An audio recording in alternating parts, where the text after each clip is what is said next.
Commission கட்டிங்கு share இதுதான் matter. மொத்தமே அவ்வளவுதான். திமுக அவ்வளவுதான். டெய்லி கட்டிங் அடிக்க தெரியணும், கமிஷன் அடிக்க தெரியணும், ஷேர் பண்ணணும், கட்டிங் அடிக்க தெரியணும். இதுக்கு பத்திரிகையாளர் டிவியில உட்கார்ந்து டிபேட் பண்ணிட்டு இருப்பாங்க. தோழர்களே, எப்படி இளைஞர் கூட்டம் அண்ணாவோடு ஒரு புதிய ஆட்சியை உருவாக்கியதோ அதெல்லாம் எப்பயுமே ஒரு டிபேட் பண்ணுவாங்க. திமுகவுக்கும் உங்களுக்கு என்ன வித்தியாசம்? இதோ வரேன் சொல்றேன் என்ன வித்தியாசம்.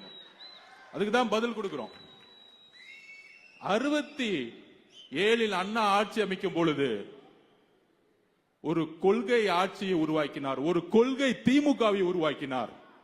எம்ஜிஆர் அவர்கள் 1952 இருந்து திமுகவுடன் பயணம் செய்து கடுமையான போராட்டங்களிலும் பங்கெடுத்து அண்ணாவுடைய திடீர் மறைவிற்கு அப்புறம் தமிழகத்தில் ஏன் இந்தியாவில் மாநில கட்சியாக திமுக முதல் முறையாக ஒரு நேஷனல் பார்ட்டியை எதிர்த்து ஒரு ஆட்சி அமைச்சது அண்ணாவுடைய கொள்கையினாலும் தேர்தல் அரசியலாலும். Taste the Daily.